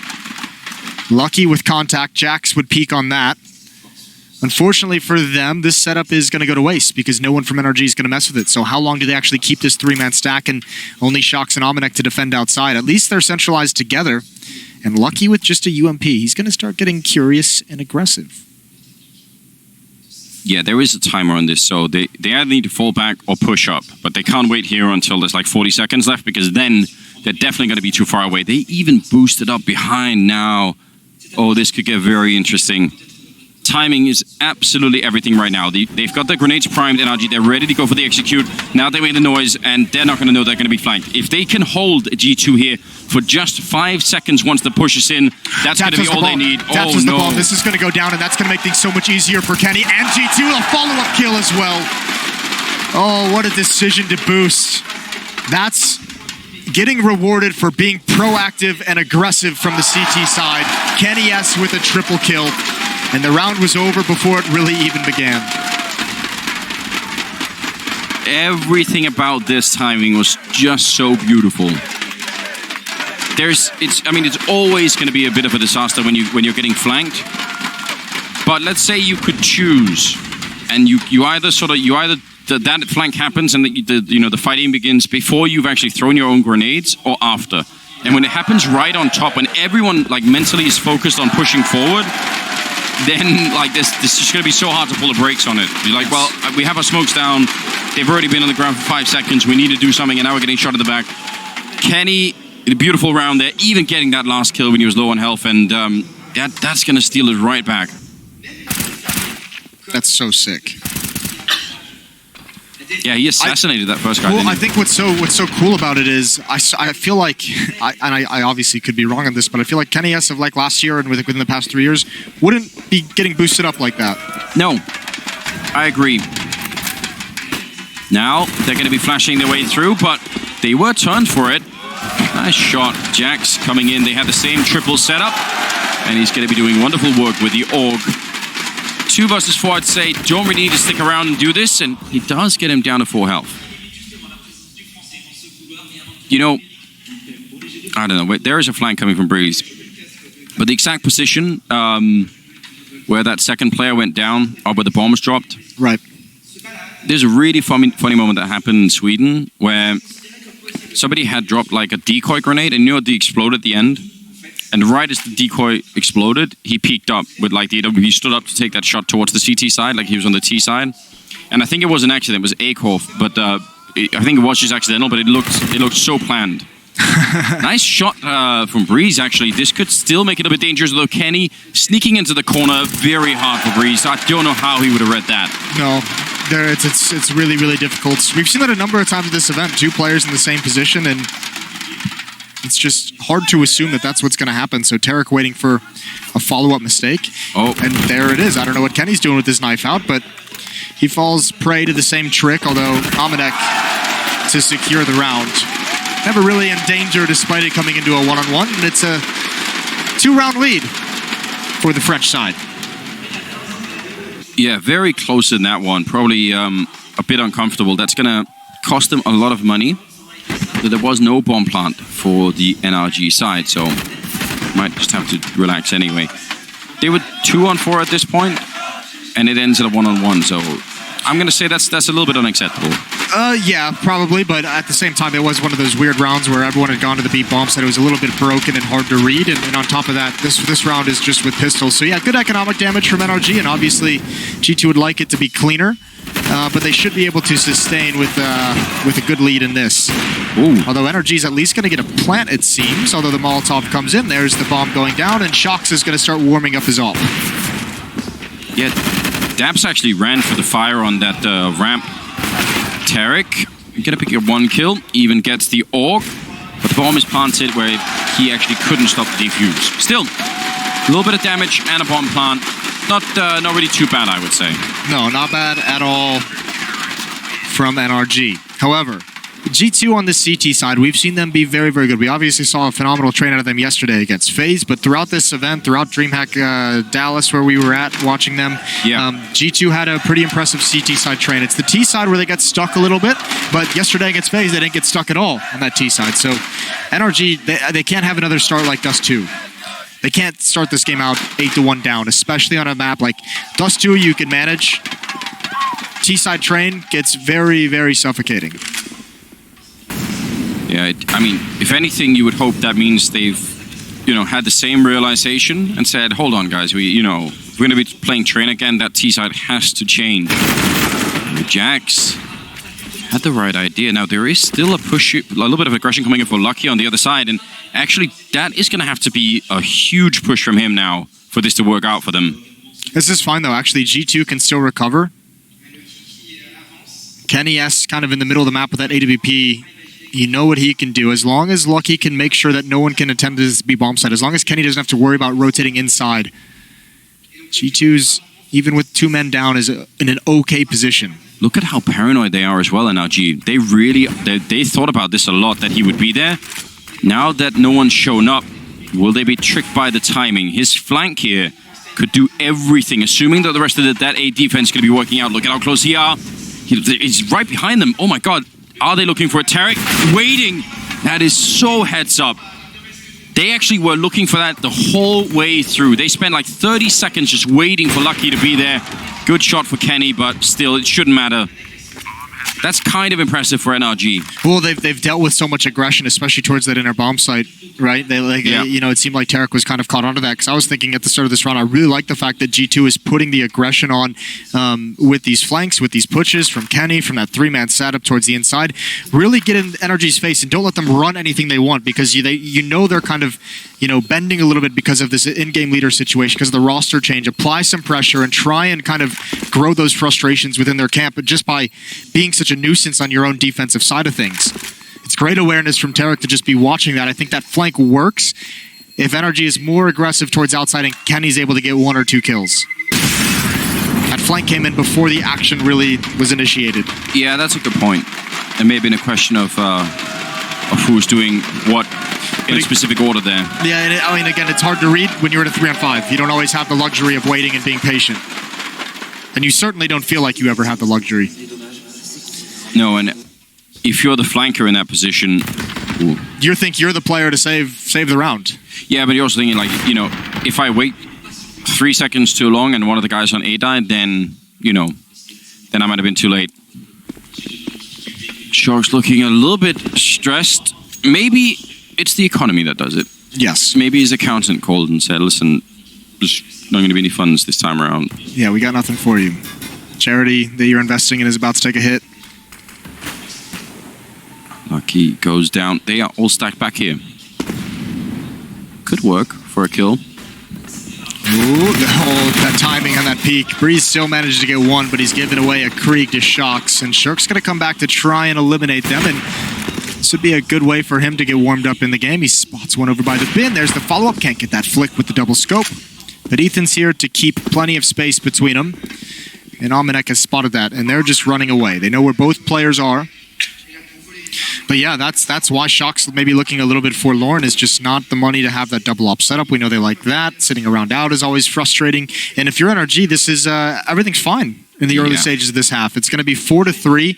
You've successfully taken the op away from Kenny S, which is a big goal, because that was he doesn't really need it, does he? But that is something that you're going to want to have as much as possible on this T-side nuke. Kenny was a monster on Dust 2. Yeah, absolutely was. Now, third map if it comes to it, and I think it definitely could. That'd be Overpass. Ooh. Which is not that bad for G2, I guess. One of their better maps, probably. I'd love to see Kenny opening on that one as well. Just love to see Kenny opening in general right now. 4-3. I do agree with what you're saying, though. Don't think NRG are worried at all. They're in a good position. These saved weapons help so much. Jax and Almanac were the ones really, really hurt. They have the AK and the Krieg. They didn't have the money to buy rifles. The fact that they're able to save 2 of those and get those away from NRG, that's very punishing. Cirque is going to grab the angle very quick. Lucky obviously realizes it. Smoke's going to be put down. Yeah, but even just that aggressive peak, forcing the smokes out early, that's a problem for G2. They have a smoke and 2 Molotovs left, and it's still 1 minute and 20 seconds. Next level camera work. Ooh. Jax? I don't know. A lot of grenades raining down. Not really doing much. Yeah, don't want to throw a follow-up Molotov. That doesn't work. Don't want to stack the flames. I know they say fight fire with fire, but really, it's not true. Well, Shock's guarding the upper part of this inner bomb site with the AWP, and Lucky's going to get re-aggressive, but Ethan's looking for this. If he pushes all the way, that's trouble. Shock's guarding for the wide peak. Lucky hoping for a timing, but he can turn around. He can spin to lower. Actually, he's going to stick up top. It's Shox who's going to rotate over with the AWP, and they're already down. There goes Kenny. Shox just starts, I think, considering to rotate outside. Lucky is up here, and he can only do the one. He was still in a position to stop this round, but what a hit from NRG. Breeze gets a kill just at the time that distracts Shox enough. That was really all they needed, wasn't it? Just that quick look away. He's caught jumping between the trains. There's no idea what's happening. Oh my god. That is another beautiful shot from Breeze. Listen, Breeze is someone to keep your eye on in terms of his career. I think we all know, and he's been an exciting player to watch, but back in NA and like the pro pugs and everything, he has such a reputation for just destroying everyone. One of those people. Yeah. One of those people. You want to say, can you do it on LAN? He can. And he can. We've seen it. That's the test. Yep. All tied up, 4-4. Still an AWP save for this defensive side. I would say this is an alarmingly good start for NRG. If you're on the G2 side right now, yeah, you should be a little bit worried. 3 bomb plants in a row. Money looking really good on the T side. Not so much on the CT side. And here's another thing though. They've already tried to be very aggressive over at B. So I would assume that NRG are going to be actually quite sort of a little bit paranoid at the beginning of some of these rounds. And maybe not just at B, like they might be thinking the same thing at Ivy, saying, listen guys, just be aware.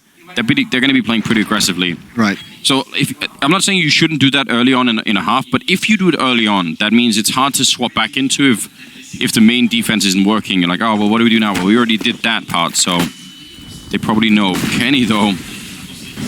I love this. I love this. He's got the tag. That's cleanup for the pistols. He's got another tag, but he cannot complete any of those kills, and that would have allowed him to at least adjust to a new angle. Unlucky for Kenny S. Unlucky for G2. Although, Almanac at Old Hell, and that's a good kill. This could get tricky now as he gets into the smoke. Dap spotted the feet. Clever idea, doesn't pan out, but Almanac's gonna get... Oh, he misses. I thought that was gonna be a free one. 4 kills for Daps.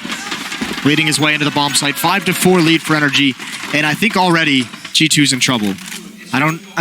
Their T side, I don't know if it can handle this kind of an opening half. Their defense, when I've seen them, win this map, has had to have a very, very good CT side. Yeah, I agree completely. And especially because, if it ends 10-5 and they win the pistol second half, maybe we'd be like, all right, maybe they've done enough now, but who knows where this is going to go. G2 finally enough to rebuy that double up, still missing a lot of grenades. And with this kind of aggressive move from Circle, and again, he sort of has to throw that smoke at the ramp a little bit earlier than he really wants to. And that's a problem. Actually, Lucky is saving it. So, wasn't really forced to it yet. But even that comes with a risk.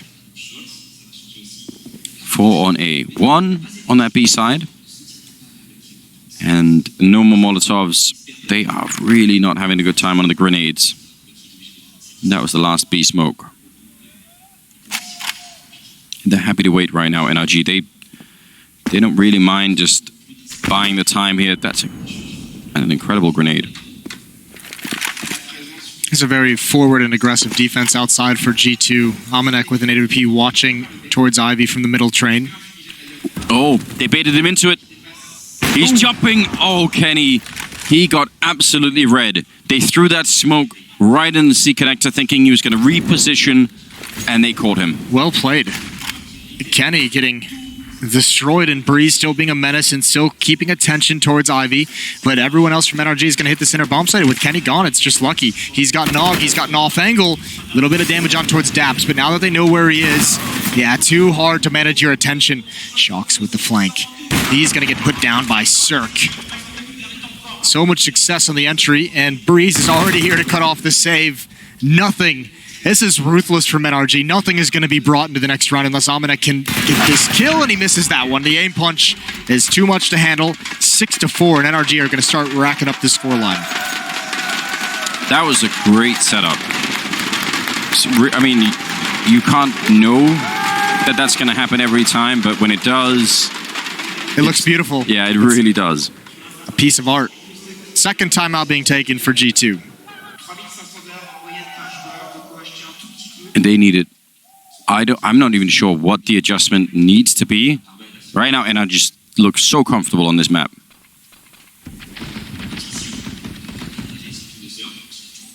Yeah, amazing. Cirque's gonna love that. And that left Lucky alone on the floor of the B bomb site. And actually, it was Ethan that got the kill on him, who came up from the high ground. And normally, Ethan would have had to been really worried about that C connector because there would have been, Kenny shooting at him. But they already took care of that. So that kill that Ethan got just there is the first kill he's had in this half that wasn't an opening kill. Before that, he was he only had 3 frags, and all 3 of them were opening kills. So well done from him, providing the space necessary for NRG. And now Daps using the range. They know it's up against just pistols, and Tarek's got a pretty advanced position. He spots one going up the ladder. Easy frag for him, and now he's going to continue his tear, pushing forward. Responds towards Ivy, but there's one in bomb train as well. That's given the location of a lot of the defensive players, so NRG should be able to handle this. And now the kills all start coming out very quickly, and NRG already on 7. And that was a quick round. They were just feeling confident right now. Not afraid to make that run. 4-7. AWP being picked back up on Kenny S, but man, it might not be too late to turn this around. But again, we would have to see a T side of this map out of G2 that we just haven't really seen before. So saw a flash of it yesterday, but I mean, it obviously, depending on who you talk to, that was a FaZe team that talked about that's the worst they've played since Neo joined the roster, and looking very distraught with the quality of their loss. So whichever angle you want to look at that, Jax is going to get aggressive. He's going to get 2 kills with it. Just something from nothing. And Yamanek even fighting in the flames. That's going to help him go down. Jax gets 1 more. What a beast. What a tank, just pushing forward, and Tarek is the only one, and he's stuck at E-Box, and he's surrounded about 4 different ways. A 5th round for the G2 defense, and they needed it. Nice triple to open that up with. Now we're back with 3 AWPs, Moses. What's going on here? This is the second time we've seen them bust out a triple AWP setup. Yeah. You're not on board. You just gave me like the side eyes and like, what the hell are they thinking? Yeah, You don't like triple AWPs? I do for the comedy. I'm all about that, but well, we've all seen the double AWP retakes when you have to try and defuse one guy holding with an AWP. If he misses a shot, then can't do anything. Nobody likes that.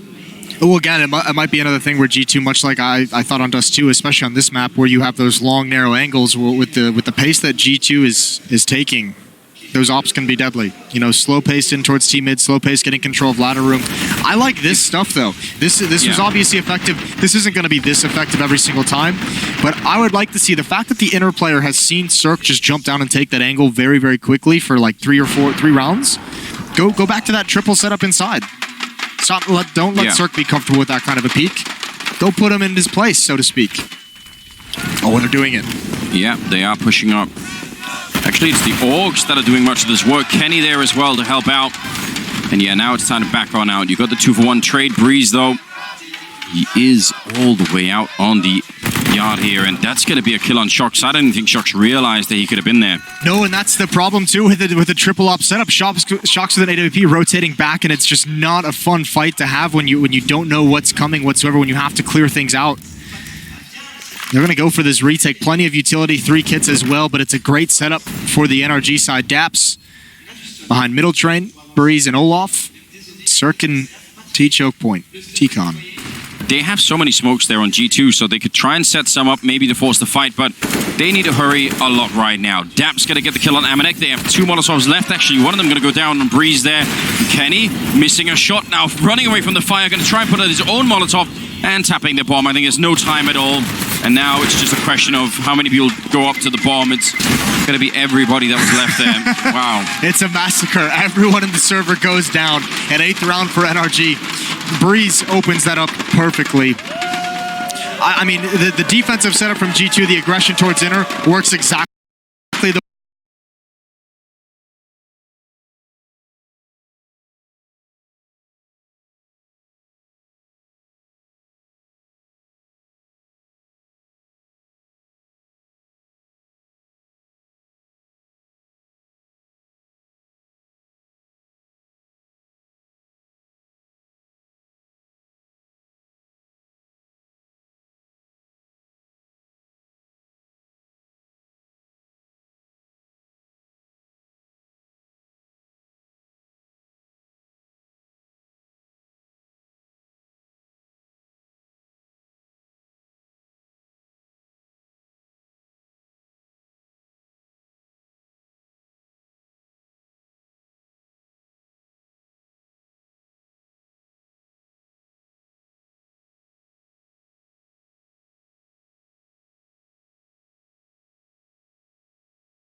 A little tickle daps a little bit. And he replies with a headshot. 9-5. Yeah. This is just a serious level of destruction that NRG are bringing. They just want these trains blown up. You mentioned it. They obviously are extremely comfortable on this map, and G2 haven't been able to find a way to consistently stop them. And the problem now, I mean, again, you gave me the glance when they bought those triple ops, and then losing that round, that just wrecks your economy as well. That's just one more difficulty you have to overcome that you're not geared for. Shocks. Heading into this match, G2's CT round win rate percentage was 81. You have great move percentages, Moses, but I feel like 9-5 doesn't meet that standard. No, it's not even close, actually. Okay, Breeze. There's the peak. That's a nice shot onto Kenny S.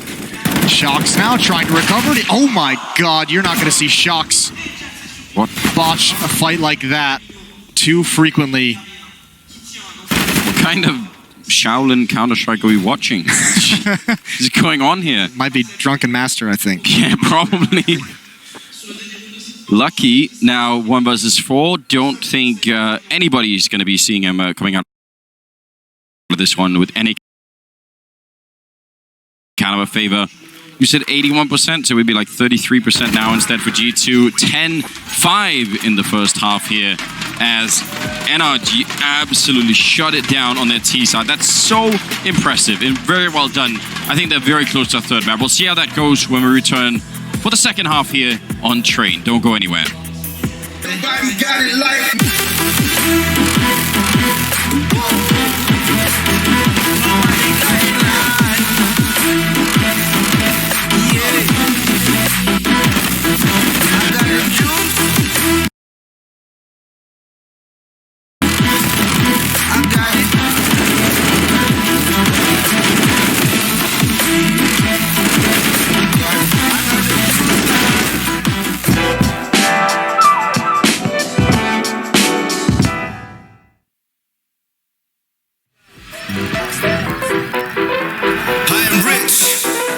Rich and high.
NRG, I think they did enough on their T side because G2, their offense on this map has been very hit or miss, and frequently when we see it, it relies so heavily on the pistol round. This is an important one for them.